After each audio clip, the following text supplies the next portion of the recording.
Saludos desde México al equipo de Museo Cerralbo y un placer poder ser parte de este quinto encuentro internacional sobre inventarios y relaciones y bienes, el valor y uso de instituciones culturales del siglo XXI. Y es precisamente cuando archivos, bibliotecas, fototecas pueden contribuir con estos documentos para crear y forjar identidad. Desde México, desde Fundación Carlos Slim, establecer el papel de uno de los fondos más importantes del pensador universal de origen libanés, Gibran Khalil Gibran. Este fondo parte de una suerte de archivo personal del propio Gibran Khalil, quien, hacedor de identidades que unen o vasos comunicantes entre Oriente y Occidente, migró y hoy los procesos migratorios tan dolorosos que tanto ocupan nuestras lecturas y en procesos de decolonialidad, poder establecer ese papel de un migrante en un imperio otomano que pues vemos una realidad tan convulsa como la que actualmente vive el Líbano, para pues extraerse de esa realidad con profundo dolor y asentarse en los Estados Unidos.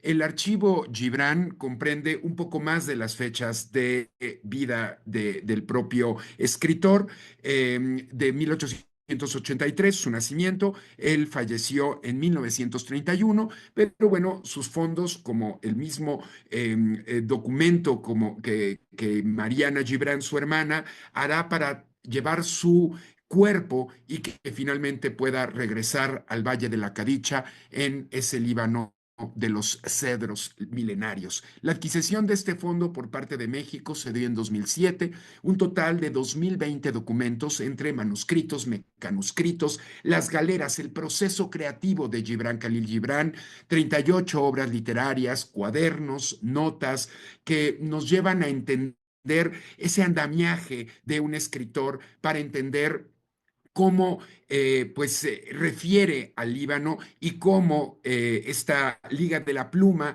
al Rabita ejercerá un papel nodal en el renacimiento de las letras árabes. Textos inéditos, 4 argumentos teatrales, correspondencia con muchos autores, con su propia familia, que rebasan los 1570 documentos, también pues una parte personal y fotografías que vale la pena subrayar que este fondo se ha estudiado por investigadores del Líbano, de Estados Unidos y del propio México, y comprenden de dibujos, estos cuadernos, hasta estas enmiendas que nos hacen entender qué se suprime de información para que quede en ese gran texto, y por supuesto una de las obras referenciales, los manuscritos del profeta. Aquí su primer manuscrito con anotaciones, escrito en inglés, con correcciones en árabe, cómo migra este pensamiento y poder entender hasta el proceso de edición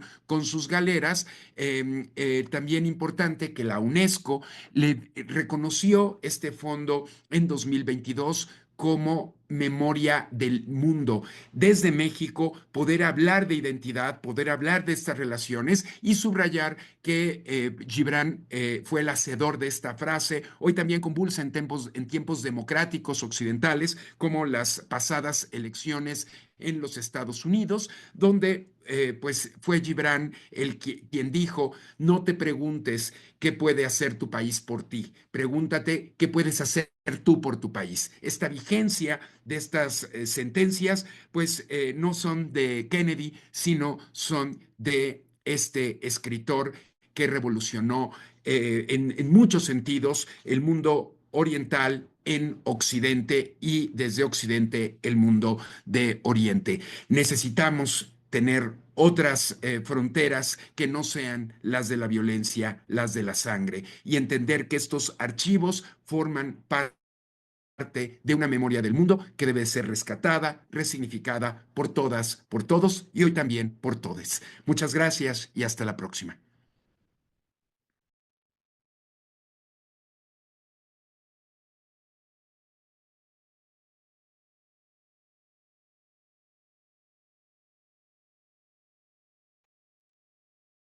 Hola, buenas tardes. Soy José Luis Cueto del Servicio de Documentación del Museo del Prado.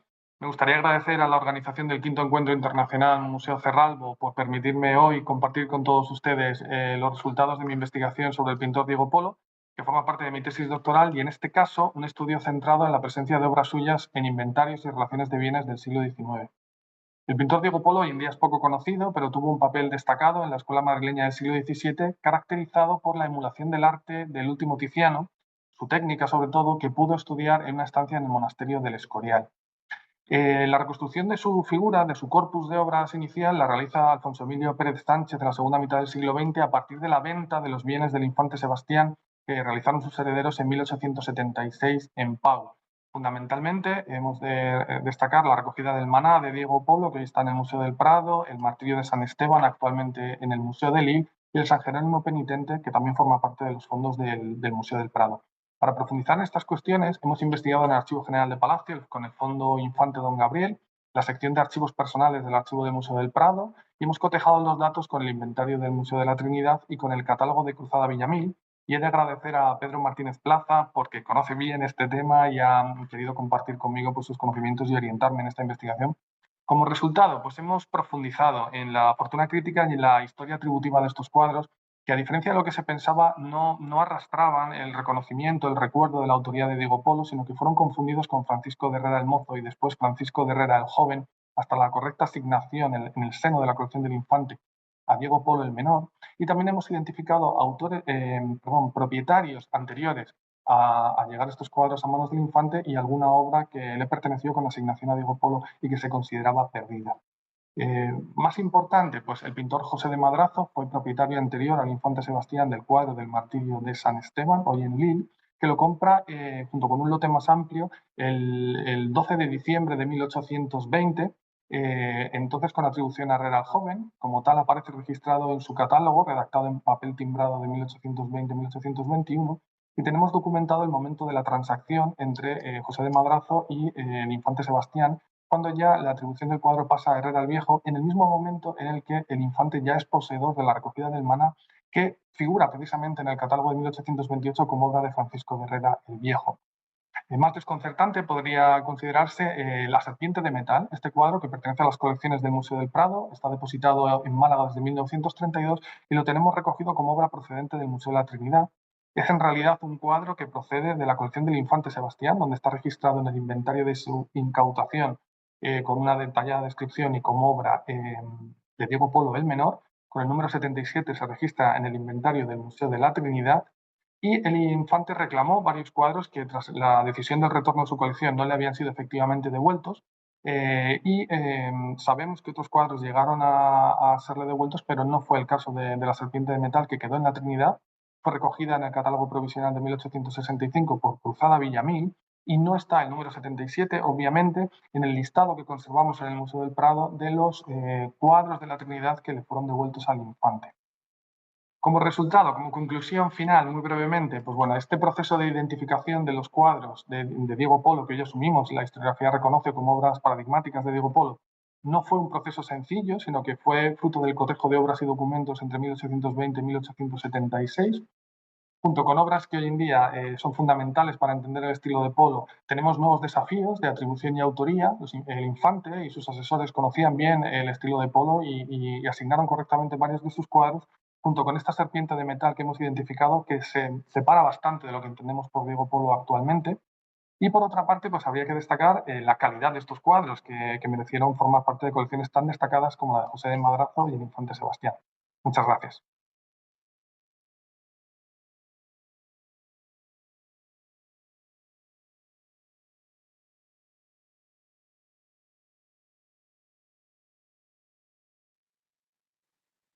Muy buenas tardes. El viaje de los objetos de Juan Eugenio Hartzenbusch. La documentación conservada en el archivo de la Biblioteca Nacional y Museo Arqueológico ha sido fundamental para trazar la historia de la donación realizada por su hijo a ambas instituciones tras el fallecimiento de este en 1910. Durante cierto tiempo se había desdibujado su procedencia y algunos objetos habían quedado desvinculados. El 29 de junio de 1910 se incorporó el legado Hartzenbusch a la Biblioteca Nacional, un legado especificado en la cláusula segunda del testamento. Cita: asimismo se han recibido por empeño especial del mencionado señor Albacea todos los volúmenes que constituían la biblioteca particular del testador, de la que se dará relación, así como de varios retratos de hombres de letras, actrices, además una corona que dedicó el Teatro Español el 25 de junio de 1869 al autor de Los amantes de Teruel, y su armario que fue construido por dicho eminente autor. La cláusula séptima del citado testamento recogía la disposición de entregar al Museo Arqueológico Nacional o al establecimiento público del Estado que su albacea designase en sustitución de aquel un conjunto de objetos personales. El acto de entrega tuvo lugar el 4 de agosto de 1910.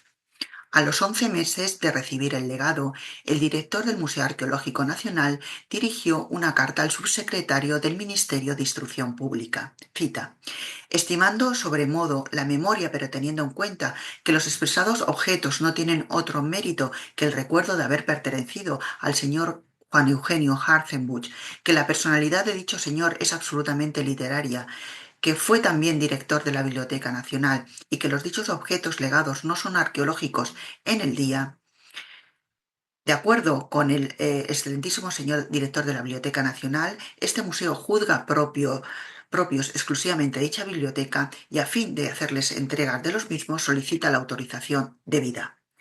Tras el informe favorable de la Junta Facultativa de Archivos, Bibliotecas y Museos, se dispuso la entrega a la Biblioteca Nacional el 30 de noviembre de 1911. El azar y el paso del tiempo hicieron que los objetos entregados por el Museo Arqueológico permanecieran separados y dispersos. No obstante, la documentación ha aclarado su filiación y ha permitido dar unidad a la donación. Algunas de las piezas son testimonio del reconocimiento de Hartzenbusch como dramaturgo y poeta con un marcado carácter simbólico. Otras atienden más a lo íntimo y privado. Así pues, tanto la conservación de la documentación como las piezas ofrecen un marco extraordinario para adentrarnos en la historia más personal del escritor y conocer la determinación de su familia para que tanto sus libros como sus otras pertenencias formaran parte del patrimonio cultural, eligiendo dos de las instituciones más singulares. Muchísimas gracias.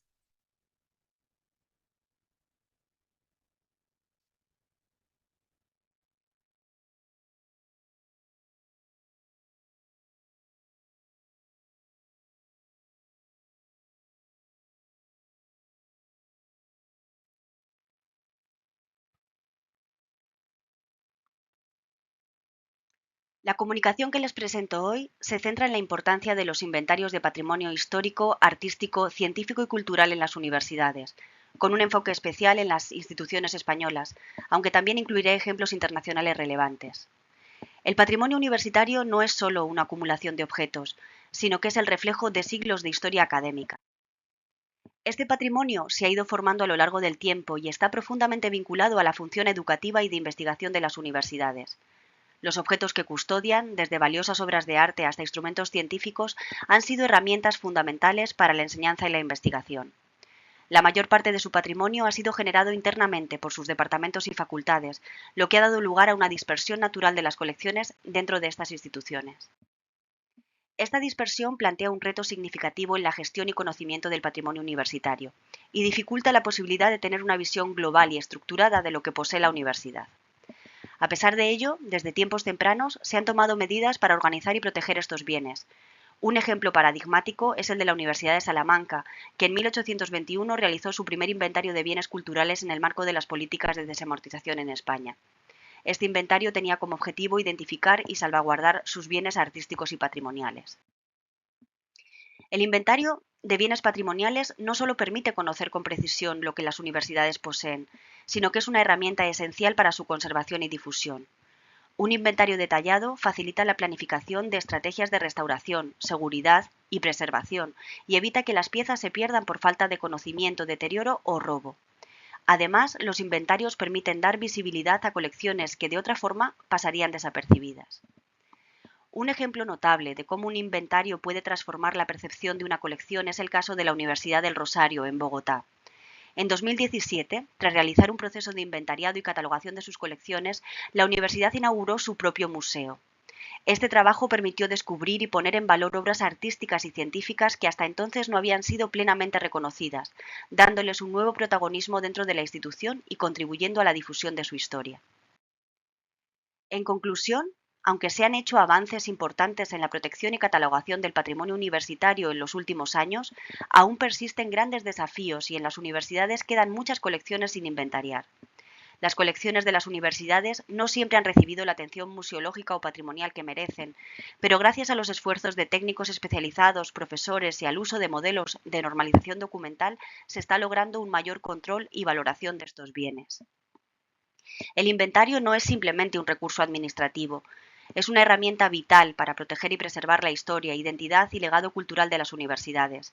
Asegura que las futuras generaciones puedan disfrutar, estudiar y aprender de estos valiosos objetos que representan tanto la evolución del conocimiento como el papel de las universidades en la sociedad. Proteger este patrimonio es una responsabilidad que debemos asumir, no solo para salvaguardar nuestra historia, sino también para enriquecer el futuro. Muchas gracias.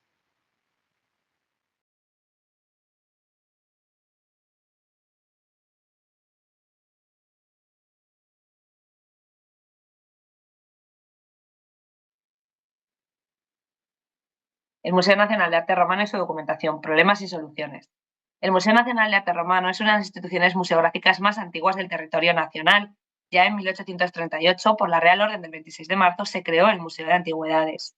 El interés en la constitución de esta institución lo expresó el jefe político de Badajoz en 1840, estableciendo también una comisión del museo compuesta por Luis de Mendoza y Juan Fernández y Mayor, entre otros.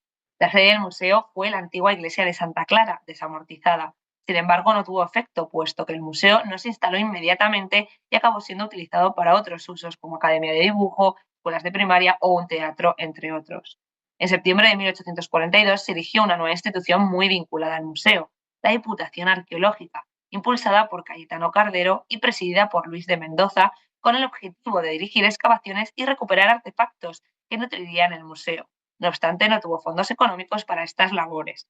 A este entramado institucional hay que añadir la creación de las Comisiones Provinciales de Monumentos Históricos y Artísticos en 1844, encargados, entre otras cosas, del cuidado de los museos provinciales. De este modo, tenemos tres instituciones con funciones similares.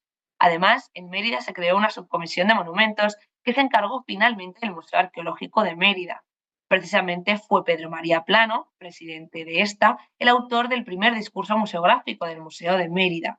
Fue en esta época, 1898, cuando Antonio Rodríguez partió de Mérida con todos los documentos de la subcomisión, dificultad añadida para el conocimiento de la actividad del museo en el siglo XIX.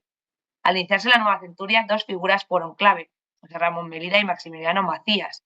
Una tercera llegó hacia mitad del siglo tras la Guerra Civil, ya que el museo pasó a depender del Cuerpo Facultativo de Archiveros, Bibliotecarios y Arqueólogos. Se trató de José Álvarez y Sáenz de Buruaga. Gracias a él ingresaron numerosas piezas, quedando constancia de su compra en lo recibí con valiosa información contextual de la pieza que luego transmitió a los libros de registros. El Museo Nacional de Arte Romano cuenta con 8 volúmenes considerados libros de registro conforme a la definición museística del término. A modo de síntesis, identificamos al menos 4 momentos clave en los inventarios que representan puntos de inflexión y transformación en relación con lo precedente. El primer momento clave es en 1910, con la elaboración del primer inventario por Maximiliano Macías, concluido el 20 de julio. Este fue organizado a modo de catálogo, aunque presentaba varios vacíos que serían completados posteriormente. El segundo será en 1943, con un libro titulado Registro de entrada de objetos en propiedad, planteado como temporal, pero que después quedaría como definitivo. La transición de la provisionalidad a su forma final queda ilustrada por la correspondencia entre Álvarez y Navascués exigiendo rigor en las cifras. En 1966 arranca el siguiente periodo, ya con libros estandarizados por parte del Ministerio de Cultura. Y finalizando el último periodo, se daría a partir del Estatuto de Autonomía de Extremadura, con la llegada de depósitos cuya gestión entrañó también problemas. Finalmente, a partir de 2010 será cuando los manuscritos empiecen a ser sustituidos por libros de registros generados mediante la aplicación Domus. En conclusión, el Museo Nacional de Arte Romano ha experimentado en sus inicios una existencia convulsa a lo largo de su historia institucional, A pesar de ello, actualmente nos encontramos inmersos en un proceso de identificación y organización documental que va a posibilitar un mayor conocimiento del contexto institucional y de las piezas arqueológicas que ingresan en el museo, de forma que podamos tener un control más exhaustivo de la colección, fin que persiguen los inventarios. Todo ello está generando un conocimiento que queremos trasladar a la sociedad mediante pequeñas muestras temporales.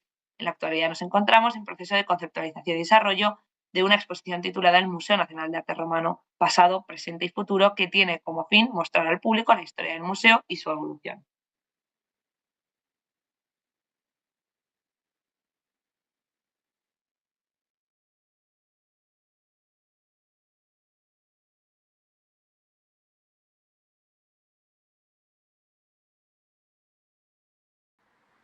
Buenos días a todos. Antes de empezar con mi intervención, me gustaría agradecer al Comité Científico y Organizador la aceptación de mi comunicación. Lleva por título Los inventarios de ropas de la Reina María Luisa de Parma, Madrid 1808 y Roma 1819-1820. Al estar dentro de los casos de estudios, veremos brevemente cómo los inventarios de ropas era el recurso legal más utilizado por todas las clases sociales para valorar las prendas de vestido que una persona dejaba tras su fallecimiento. Independientemente de la información que puede llegar a aportar, este tipo documental ofrece buena muestra de lo relevante que podía llegar a ser las prendas de vestido en el conjunto del patrimonio material de la familia real. En 1808 sabemos que María Luisa abandona la corte madrileña para no volver jamás, pues murió en el exilio. Los sucesos de mayo de ese año hicieron que Carlos IV y su esposa perdieran el poder político sobre sus reinos. A partir de entonces, los reyes padres quedaron al margen de los futuros acontecimientos políticos. La dependencia económica y la indefensión política en el exilio conllevaron una consecuencia inmaterial, el fin del control sobre su propia imagen. Ahora correspondía a Fernando VII la gestión de la imagen de sus antecesores. Antes de partir los reyes al exilio, se realizó un inventario de toda la ropa blanca y vestidos que pertenecían al guardarropa de la reina. Este inventario de 1808 está firmado por el jefe de guardarropa de José I. Las distintas prendas fueron extraídas por el nuevo gobierno y se desconoce el destino de sus vestidos, ya que la reina se marchó con un escaso equipaje en ropas. El segundo inventario de ropas de la reina fue realizado el 8 de marzo de 1819 en Roma con el motivo de su triste fallecimiento. Todas las prendas que tenía de la reina en su guardarropa romano fueron repartidas entre sus criadas. Por último, el inventario borrador realizado el 8 de febrero de 1820 se trajo todas las ropas y vestidos que no fueron repartidos entre la real servidumbre de la reina. La cantidad tasada alcanzó los 37.500 reales. En primer lugar, tenemos en la pantalla que el primer inventario, el de 1808, las prendas contabilizadas se elevan a 837 prendas. El segundo inventario, el de Roma, de 1.500 prendas.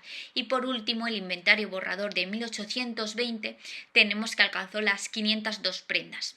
En conclusión, los inventarios de ropa son una valiosa herramienta que permite conocer la relación cotidiana que existía entre el individuo y el vestido. Daniel Roche consideraba que el inventario post-mortem era un instrumento eficaz y de calidad indiscutible, pues permite pasar una lectura funcional de las prendas a una interpretación simbólica.